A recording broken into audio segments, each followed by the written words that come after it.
Hello বন্ধুরা, good morning, welcome back to my channel. সবাই কেমন আছো? ভালো আছো? আমিও খুব ভালো আছি। প্রতিদিনের মতো আজও চলে আসলাম ডেইলি ব্লগ ভিডিও নিয়ে তোমাদের সাথে কিছু গল্প শেয়ার করতে। তো হ্যাঁ, তোমরা তো সবাই জানো তোমাদের দাদাভাইকে আমি নিয়ে এসেছি ডাক্তার দেখাতে। তো এই দেখো চলে এসেছি কোথায়, বড় বড় বিল্ডিং চারিদিকে দেখতেই পাচ্ছ। তবে হ্যাঁ বন্ধুরা, তোমরা কি দেখে কেউ চিনতে পারছো? আরে হ্যাঁ হ্যাঁ, আমি চলে এসেছি মেডিকেলে। আর এখানে এসেছি তোমাদের দাদাভাইকে ডাক্তার দেখানোর জন্য। তার জন্য দেখো আমরা কিন্তু ভেতরে চলে এসেছি 2 নম্বর গেট দিয়ে। আর এই যে দেখো এখন কিন্তু পুরোপুরি আমরা মেডিকেলের ভেতর দিয়েই কিন্তু হাঁটছি। তো এখানে তোমাদের দাদাভাইয়ের স্কিনের একটু সমস্যা হয়েছে, তার জন্য কিন্তু দেখাতে এসেছি। তবে এখানে শুনেছি মানে পার্ট পার্ট করে আলাদা আলাদা করে চিকিৎসা করানো হয়। মেয়েদের সোমবার আর বৃহস্পতিবার করে চিকিৎসা করানো হয়, আর ছেলেদের বুধবার শনিবার করে দেখানো হয়। তো সেই রকমভাবে আমরা সবটা জেনে কিন্তু চলে এসেছি এখানে দেখাতে। তো এখানে এসেছি আমরা প্রায় অনেক সকালে, কিন্তু বেরিয়েছিলাম কিন্তু আস্তে আস্তে দেখছি অনেকটা লেট হয়ে গেছে। তো এখানে অলরেডি এসে দেখছি প্রচুর ভিড়, প্রচুর। আর হসপিটালের ভেতরে যেতে গেলে কিন্তু মাস্ক অবশ্যই মাস্ট নিতেই হবে। তার জন্য দেখো এখানে একটা দাদাভাই সবাইকে মাস্ক দিয়ে দিচ্ছে।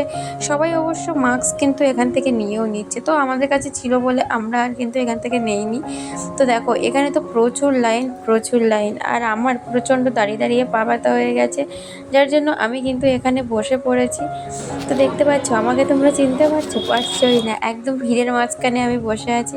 তো তারপরে দেখো ফাইনালি কিন্তু আমাদের ওষুধ নেওয়া হয়ে গেছে, ডাক্তার দেখানো হয়ে গেছে। এবারে কি বলো তো, এখান থেকে কিছু ওষুধ তোমাকে দিয়ে দেবে আর কিছু ওষুধ তোমাকে কিনে নিতে হবে।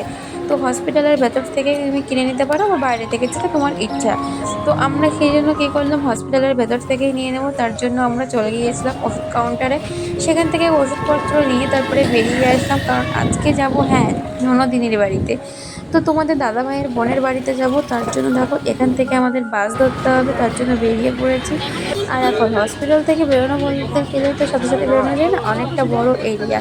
তো ফাইনালি হসপিটালের বাইরে আমরা বেরিয়ে এসেছি। তো এখানে এসে দেখছি কচুরি ভাজছে, ভাবলাম একটু খেয়ে নেব, কিন্তু না, বাসের জন্য অপেক্ষা করতে হচ্ছে, বাস আসবে এক্ষুনি। এই জন্য আমরা আর খেলাম না, ওখান থেকে বেরিয়ে পড়লাম।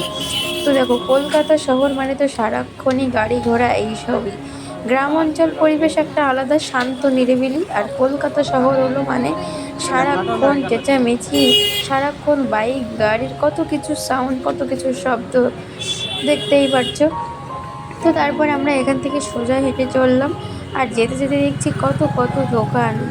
তো চলো আমরা এবারে বাস ধরবো, আর বাস ধরে চলে যাব সেই নদিনীর বাড়িতে। তবে যেতে যেতে একটা জিনিস ফলো করলাম, এখানে পুরো সব কিছু টাটকা পাওয়া যায় একদম। আর দেখো তরমুজগুলোর কি সুন্দর সাইজ। আর দেখো আমি তো হেঁটেই চলেছি ফার্স্ট। আমি সবসময় ছিল ফার্স্ট, যার জন্য দেখো আগে আগে হেঁটে চলেছি, তোমাদের তারাবাড়ি পেছন পেছন আসছিলো। তো চলো, আর সত্যি কথা বলতে মেডিকেলে কিন্তু চিকিৎসা খুবই ভালো করা হয়, এবং খুবই ভালোভাবেই ওরা করে, মানে ট্রফি বলে এক কথায় বলতে গেলে। তো স্কিনের যে কোনো প্রবলেম নিয়ে সবাই দেখি নানান রকমের নানান সমস্যা নিয়ে এসেছে, আর সবারই কিন্তু ভালো হয়ে গেছে। কেউ একবার ওষুধ নিয়ে গিয়ে সেকেন্ডবার আবারও এসেছে।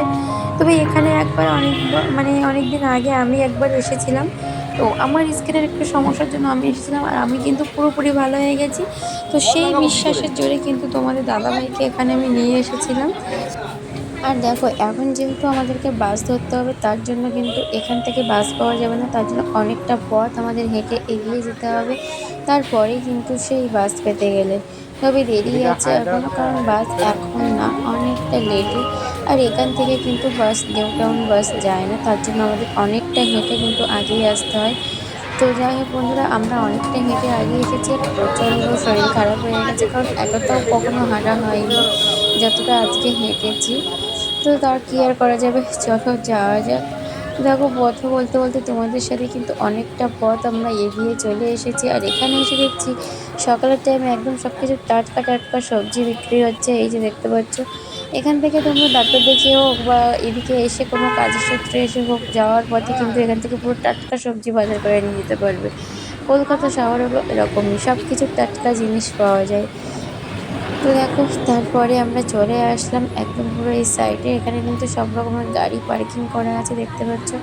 তারপরে চলে আসলাম আমরা বাস স্ট্যান্ডে, আর এখানে এসে দেখছি অনেকগুলো বাস যাচ্ছে। তো ফাইনালি আমরা তারপরে উঠে পড়লাম বাসে। আর এই যে দেখো আমি বসে আছি বাসের ভিতরে, আর যেহেতু ও পাশটা লেডিস তার জন্য আমি পাশে বসে আছি আর তোমাদের দাদাভাই ও পাশে বসে আছে। তো ফাইনালি আমরা পৌঁছে গেলাম সেই গন্তব্যস্থলে।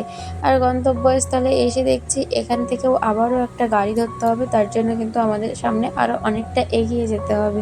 তার জন্য আমরা দেখো সামনে আরও অনেকটা এগিয়ে আসলাম।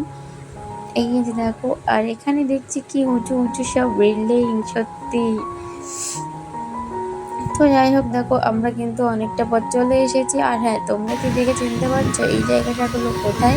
তো তারপরে দেখো গল্পে গল্পে কিন্তু আমরা অনেকটা পথ চলে এসেছি আর ফাইনালি কিন্তু নদিনের বাড়িতে পৌঁছে গেছে, এই যে দেখো। আর এসে তারপরে আমরা একটু খাওয়া দাওয়া করে নিলাম, রেস্ট নিয়ে নিলাম। এবার এখানে কিন্তু ভীষণ গল্পের আসর বসে গেছে, আনন্দ হচ্ছে খুবই। তো তারপরে দেখো ননদিনের একটা টেডিদের দিনে একটা টেডি গিফট করেছিল। তো সেই টেডিটা নিয়ে আমি একটু খেলছিলাম। আর এখানে তোমাদের দাদাভাই যে আমাকে ভিডিও করছিল এটা সম্পূর্ণটা আমি জানতাম না। আমি শুধু বলছিলাম আমাকে একটা ফটো তুলে দাও, কিছু ফটো তুলে দাও। তো এখানে দেখছি তোমাদের দাদাভাই সম্পূর্ণটা সবটা ভিডিও করেছে। তো দেখো এটাই হলো ছেলেদের সমস্যা, ফটো তুলতে বললে সেখানে ভিডিও করবে আর ভিডিও করতে বললে সেখানে ফটো তুলবে। তো তারপরে আমরা এখানে চলে এসেছি, কি শাশুড়ি মা জানতো না, তো তার জন্য শাশুড়ি মাকে চমকে দেওয়ার জন্য একটা কাণ্ড করলাম। এই যে দেখো এখন শাশুড়ি মা প্রচুর খোঁজাখুঁজি করছে। তো আমরা এবারে ফোন করছি শাশুড়ি মার কাছে। করছি আমি এক কথায়, দেখো এখন কি হয়। শাশুড়ি যা জানে না আমরা এখানে আছি, এবার দেখা যাক সে কি বলে। ফোন করছি আমি, খোঁজাখুঁজি চলছে খুব, প্রচুর খোঁজাখুঁজি চলছে। ওরা কোথায় ডাক্তার দেখাচ্ছিল, এবার সকালবেলা একবার ফোন করেছি তো বলে লাইনে দাঁড়িয়ে আছে। তারপরে আমি আবার ফোন করি, তখন তো ব্যস্ত। তো তুমি ঘুমিয়েছিলে, তাহলে কি বলেছে একটু ভালো করে শুনুনি?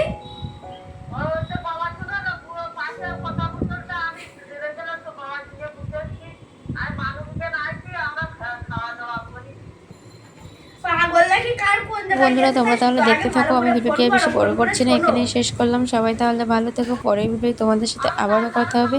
আর আমার এই ছোট্ট ভিডিও যদি তোমাদের ভালো লাগলে চ্যানেলটি অবশ্যই সাবস্ক্রাইব করো আর কমেন্টে জানিও কেমন লাগলো। তো টাটা সবাইকে।